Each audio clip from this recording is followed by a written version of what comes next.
大家好，嚟到賽後節目啦。咁呢一條片呢，同大家睇睇香港經典一哩賽嘅賽果啦。最後何澤堯、丁冠豪連埋咧馬主高山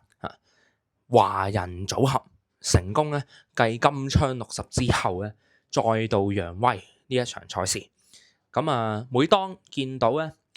華人可以喺大賽度揚威咧，的而且確咧係分外高興嘅，尤其是見到潘頓咧係咪揀錯馬啊嚇？咁多隻馬入邊咧，佢最後揀咗瑞盛人生啊，點知咧連美麗星辰都跑贏佢喎。究竟潘頓之後會唔會騎翻美麗星辰？定係喜尊龍嚇？未知之數，定係佢有其他嘅拼約？不過小鳥天堂咧就一定繼續係俾何澤堯騎埋第2關同埋第3關。咁呢個當然咧就相當合理啦，係咪先啊？贏開，咁你自己放棄在先，咁然後俾何澤堯贏到，你係完全冇呢個條件咧，係攞翻隻馬去跑噶嘛，係咪啊？咁所以何澤堯照計咧繼續會跑經典杯同埋打比大賽嘅。咁以今日咧好地嘅完成時間，1分33秒31，頭2段快，第3段慢啲，但係第4段再拉快。時間咧係做得唔錯，而呢個時間咧其實大部分都係小鳥天堂咧自己一隻做出嚟嘅，就因為臨尾佢彈得咗2個馬位啊。咁你見佢贏嘅姿態咧都相當之輕鬆，咁似乎隻馬咧喺1哩個爆發力咧都好驚人喎嚇。應該會再加多幾分嘅，睇下會唔會破埋8啦。如果會咧，我相信都會噶啦。喺嚟緊嗰啲平磅賽啊，佢有個磅位上面嘅優勢咧，我相信對佢都繼續有利嘅。咁不過咧呢一場馬咧賽後咧見到美麗星辰阿告仔同埋阿麥記世一咁咧麥道朗翻到嚟咧，告東尼咧都俾咗好多意見佢嘅捉住佢一路傾一路傾。咁我自己咁睇嘅，美麗星辰呢一場馬咧，發揮上面咧都算係做得幾好嘅啦。4歲，而且咧可以見到咧隻馬本身咧都有幾明顯嘅進步嘅，再進步咗啦。咁因為呢一場嘅步速其實都唔慢啦。咁佢因應個外檔咧，用咗一個同上次有唔同嘅跑法，就係擺前跟咗個快步速。咁我哋望翻呢一場馬咧，其實擺前面嗰紮馬固然咧實力都一般嘅，但係咧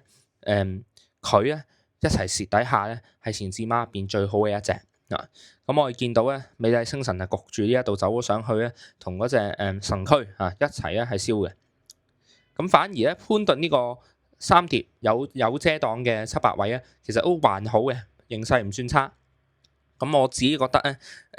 美麗星辰咧，其實展現過用唔同嘅跑法都可以咧係跑得好嘅。咁我相信呢一匹馬咧，仲係進步緊嘅。只不過告仔翻到嚟捉住麥道朗傾咁耐啊，似乎呢個畫面係幾搞笑嘅。世一咧都要聽聽呢個馬壇嘅大前輩咧係去指導下喎。半直路咧，其實麥道朗咧都出咗頭先噶啦呢一度，佢知道頭段用多咗呢度先發力300米臨尾有啲有入去咧，又有少少 check 到嗰隻喜尊龍嘅。如果唔係喜尊龍有權咧係跑屁嘅，因為呢度衝得好痕嘅喜尊龍係咪撻到盡噶啦。麥道朗輕輕壓入去咧，阻到嗰隻喜尊龍睇下使唔使負責啊？咁呢場馬其實佢個第3咧臨尾都好勉強噶啦叫做蝕嗰啲步速同埋蝕嗰啲跑法咁解咯瑞盛人生潘頓大致上冇考錯嘅，咁睇下伍彭子有冇能力再谷隻馬再谷多陣啦。我哋望翻小鳥天堂臨尾咧，其實佢一衝過晒係好輕鬆嘅。臨尾200先望空喎，難怪咧丁冠豪咧睇到300米嗰陣咧，佢都一壓汗嘅。咁至於8路金剛，其實今日個位咧出邊衝係冇問題嘅喎，但係翻到嚟咧連線路滿貫爭啲咧都過埋佢嘅。咁睇嚟咧，今場真係好失望嘅隻馬睇下廖康銘賽後會唔會喐啲架撐或者再諗諗計甚至乎會唔會賽後報告會驗到啲嘢啦。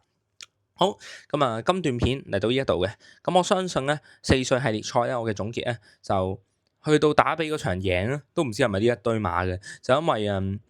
好多仲爭緊分或者冇跑呢一場經典一哩嘅，譬如話數字天文啦，好似今日尾場贏嘅綠野飛馳同埋呢個一生好彩，我都唔知佢會唔會跑呢個打比嘅。一生好彩話想跑嘅，綠野飛馳榮大董嗰啲我唔知啦，阿蔡可以失驚無神咁樣臨尾個關先插入嚟跑都得係嘛？咁所以其實仲有好多不確定性啦，仲有好多馬可以侵入嚟跑啊，咁到而家都未知會唔會再出現嗰啲咩大至尊戰利品無啦啦侵入埋跑嘅，咁所以我相信咧潘頓咧喺揀馬方面咧，佢都仲可以睇定啲，有個靈活性嘅嚇，咁叫做冇咗呢一場咯，但係我深信咧潘頓咧點都會咧揾翻一隻對自己最有利嘅馬係嘛，以佢幕後咁多人 back up 去幫佢睇馬，咁